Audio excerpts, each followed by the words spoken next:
If you've ever been in an overtime game of Marvel Rivals, I can almost guarantee that either you or one of your teammates switched to Doctor Strange. This allowed your team to teleport onto the point, making it just in time to keep your chances of winning the round alive. While neither the game nor the community explicitly tells you to do this, you've subconsciously been following Marvel Rivals' unwritten rules, which have been forming since its release. I'm Kibzu, and this is just one of the many unwritten rules I'll be discussing in today's video. Rules that specifically helped me climb to Celestial. Some of these might teach you more about the game and help you rise through the ranks, while others can prevent your teammates from getting tilted by your mistakes.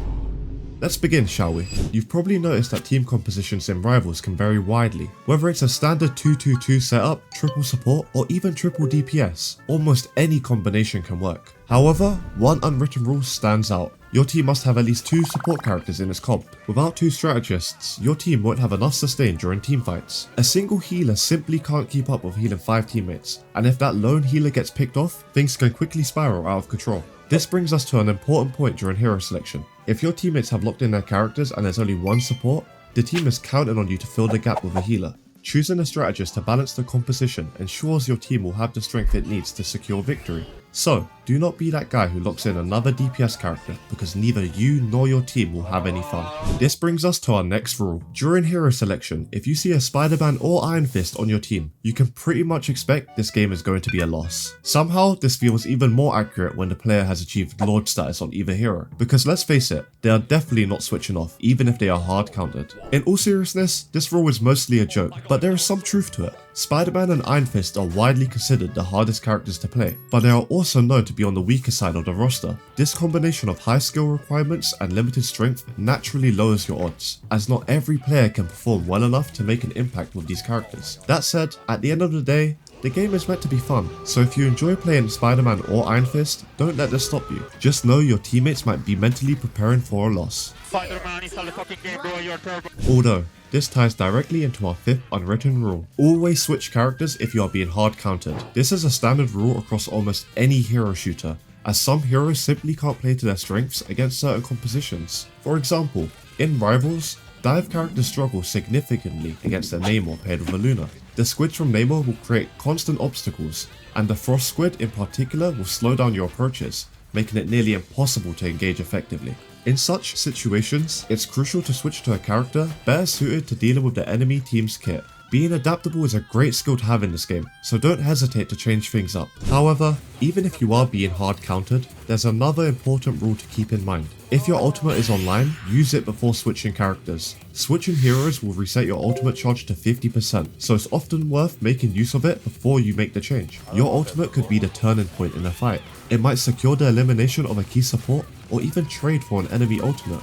Maximizing its impact before switching ensures you are contributing to your team's chances. This next rule is one I find pretty funny, because it might seem counterintuitive at first. If your team has lost a fight and you're the last one alive, instead of trying to survive and risk being staggered, the best move is to simply jump off the map and eliminate yourself. This is actually a win-win situation. By doing this, you will respawn faster and rejoin your team for the next fight sooner, saving valuable time. At the same time, you deny the enemy team unnecessary ult charge, preventing them from snowballing the game even further. While it may feel strange at first, it's a smart tactical decision that can make a big difference in the long run. On the other hand, when it comes to domination points, this rule flips completely when you have control of the point. In this scenario, you want to stay alive for as long as possible. Every second you survive is valuable, as the time you are buying helps the objective inch closer to 100%. Another unwritten rule for domination maps is knowing when to save your ultimate. What's unique about domination compared to convoy and convergence is that your ultimate charge carries over into the next round. This means if your team is unlikely to win the current round, or if you're in a 4 versus 1 situation just to secure a final kill, there's no need to burn your ultimate. Instead,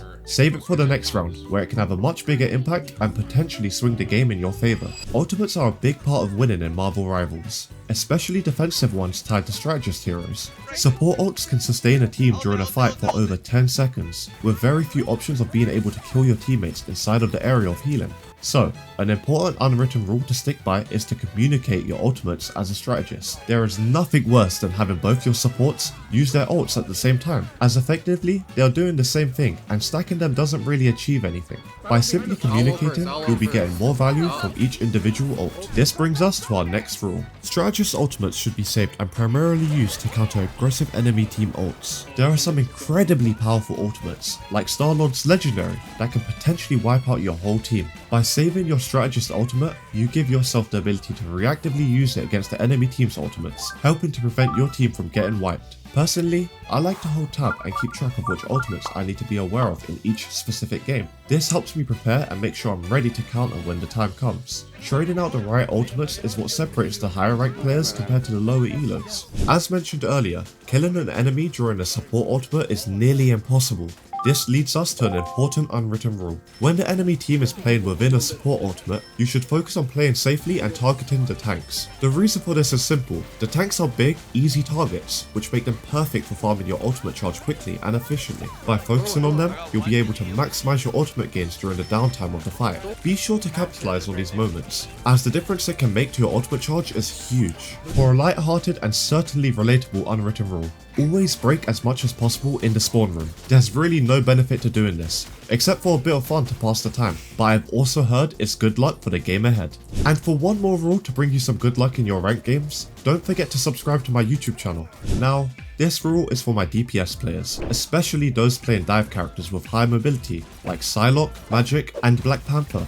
When playing these characters, you'll often find yourself far from your team, flanking and diving the enemy's backline. This means you are usually out of range for your teammates to heal you. The unwritten rule for DPS players is to learn each map and know where the surrounding health packs are located. By doing this, you can pre-plan your escape route to a safe location where you can heal up, giving you the chance to survive and re-engage with your team sooner. Trust me, there are some really random health pack locations in this game, but if you do die as a DPS hero, it's an unwritten rule to always blame your support for not healing you. Please heal, please. Yes, even if you are out of their line of sight or you got one-shotted by a Hawkeye, it's without a doubt the strategist's fault. In all seriousness, if you're playing Lunar Snow, there's a highly recommended rule to always place your Frost Guard on your dive-in DPS. Since they are naturally out of your vision whilst flanking, the passive healing from Frost Guard will help them immensely. It doesn't really need to go on your tank, who's right in front of you holding off the enemy team, as they'll already be receiving consistent healing from you. And here's another quick rule for the Lunar Snow players. When you're using your ultimate, it's an unwritten rule that you must sing Le Seraphine's song, Crazy. After all, it's practically Lunar Song's anthem. This song has been so stuck in my head since playing Marvel Rivals. All the girls are garling, garling. When regrouping with your team, you might sometimes find yourself running back to spawn to avoid getting staggered. However, if you need healing and it's safe to do so, there's an unwritten rule to let your healers farm ultimate charge by healing you instead of retreating into the spawn room. Every bit of healing helps your team by bringing your strategist closer to their ultimate, so be a team player and give them that boost. Obviously, communication wins games, so an important unwritten rule is to always call out when you've eliminated an enemy character.